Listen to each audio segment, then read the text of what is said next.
వాళ్ళు వెళ్ళిపోవట్లేదు, అది మనం కొనుక్కున్నాం. వాళ్ళు విస్తరణకు ఒప్పుకోవడం లేదు. కేంద్ర ప్రభుత్వం ఏం పెట్టిందంటే విస్తరణకు ఎల్ఎన్టీ ఒప్పుకుంటేనే మేము విస్తరించడానికి అనుమతిస్తామని కండిషన్ పెట్టిండ్రు.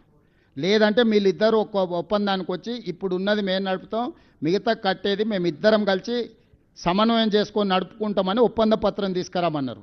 వాళ్ళు ఒప్పందం ఇవ్వడానికి సిద్ధంగా లేరు, ఫర్దర్గా పొడిగించడానికి సిద్ధంగా లేరు. మా ముందల మిగిలిన ఆప్షన్ దీన్ని పొడిగించుకోవాలంటే దాన్ని కొనుగోలు చేయడమే. ఇది కూడా మేము అడగలే, ఎల్ఎన్టీ ఆప్షన్ ఇచ్చింది. మేము మీతో కలిసి పనిచేయం, మేము విస్తరించడానికి సహకరించడం. మరి ఏం చేయాలంటే మీరు కొనుక్కుంటా అంటే మీరు కొనుక్కోండి అని. వాళ్ళు మేము కూర్చొని ఒక చర్చలకు వచ్చి ఒక ఒప్పందానికి వచ్చి 15,000 కోట్ల రూపాయలకి ఇప్పుడు ఎగ్జిస్టింగ్ ఉన్న మెట్రోని కొనుక్కోవాలనుకున్నాం. మార్చి 31 లోపల ఈ కొనుగోలు ఒప్పందాలు పూర్తయితే దానికి యజమాని మేము అవుతాం. యజమాని మేము అయిన తర్వాత కేంద్ర ప్రభుత్వం పెట్టిన కండిషన్లకు ఆల్రెడీ లెటర్ రాసినాం, మేము ఆల్రెడీ కొనుగోలు ఒప్పందం అయిపోయింది, మీరు మిగతా అనుమతులు ఇవ్వండి అని. సో ఇప్పుడు కొనుగోలు చేసినాం, విస్తరించుకుంటాం. కేంద్రాన్ని ఎందుకు అడుగుతున్నామంటే కేంద్రం మనకు సావరిన్ గ్యారంటీ ఇస్తే 1% 2%కే లోన్ వస్తుంది. 43,000 కోట్ల రూపాయలు ఈరోజు ఫేజ్ 2A 2B కలిపి మనం ప్రతిపాదన ఇచ్చినాం. దీనికి రేట్ ఆఫ్ ఇంట్రెస్ట్ 40 ఏండ్ల పీరియడ్కు లోను 1% 2% రేట్ ఆఫ్ ఇంట్రెస్ట్లోనే లోన్ దొరుకుతుంది.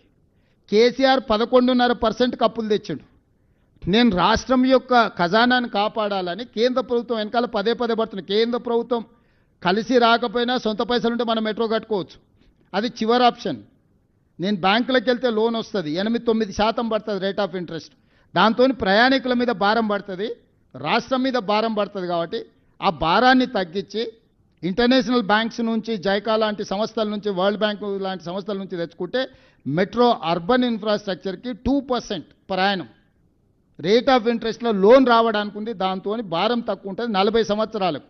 ఇప్పుడు నేను ప్రత్యక్షంగా పోతే 10-15 ఏండ్ల లోను నేను చేస్తున్నా, చివరి దాకా ప్రయత్నం చేస్తా. కలిసి రాకపోతే ఏం నిర్ణయాలను తీసుకుంటే ఇప్పుడు ఎల్ఎన్టీని కూడా అన్ని రకాల ప్రయత్నం చేసినాం.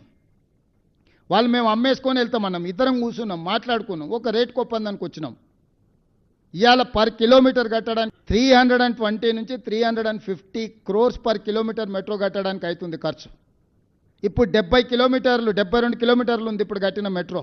జస్ట్ 350 crores లాగా పట్టుకుంటే కూడా 30,000 కోట్ల రూపాయల అసెట్ అది. కోర్ సిటీలో ల్యాండ్ ఎక్విజిషన్ కాస్ట్ ఎంత అయిందో నీకు తెలుసు. So now 35,000 to 40,000 crores of అసెట్ని 15,000 కోట్ల రూపాయలే రాష్ట్ర ప్రభుత్వానికి సాధించి పెట్టిన నేను. మొత్తం ప్రపంచంలో ఏడైనా 300 కోట్ల రూపాయలకు తక్కువ కాదు మిగతాది land acquisition cost per kilometre. ఇవాళ 72 కిలోమీటర్లు సింపుల్గా వేసుకున్నా కూడా 25,000 కోట్లు. ల్యాండ్ ఎక్విజిషన్ అదర్ ఇష్యూస్ పెడితే ఇంకా ప్లస్ 15,000 కోట్లకి ఎప్పుడైతే ఎలాంటి మనకి ఇవ్వడానికి ఒప్పుకున్నదో మనం ఊహించినంత వేగంగా ఈ నిర్ణయం తీసుకోవడానికి వాళ్ళు ఉక్కిరిబిక్కిరి అయిపోయి ఎల్ఎన్టీ పారిపోయింది అంటున్నాడు. పారిపోయేది ఏంది? ఎల్ఎన్టీ మనం వాళ్ళు అమ్ముతున్న రేటుకు మనం కొనుక్కున్నాము. ఎల్ఎన్టీ ఈరోజు సంతోషంగా ఉంది. ఎల్ఎన్టీ పారిపోయేది, నువ్వు బ్లాక్మెయిల్ చేసినావు ఎల్ఎన్టీని. తెలంగాణ రాగానే 3 ఏళ్ళు పన్నులు నడవని అనేందుకు 12,000 కోట్లకు కావాల్సింది 21,000 కోట్లకు పెరిగింది, 7-8,000 కోట్లు పెరిగింది. ఇప్పుడు ఉన్న దాంట్లో కూడా మనం 250 ఎకరాల భూములు వాళ్ళకి అప్పచెప్పినాం. ఇప్పుడు ఆ 200 ఎకరాల భూములు వెనక్కి వస్తే మనం ఆ భూములు ఆక్షన్ పెట్టి అమ్ముకుంటే 15,000 కోట్లు ఉత్తగా పల్లి బఠానీలకు వచ్చేస్తాయి. ఉన్న భూములు అమ్మేసుకుంటే ఎల్ఎన్టీకి ఇచ్చిన 200 ఎకరాల భూములు తీసుకొని ఈరోజు రాష్ట్ర ప్రభుత్వం అమ్మేస్తే ఆ 15,000 కోట్లు వస్తాయి.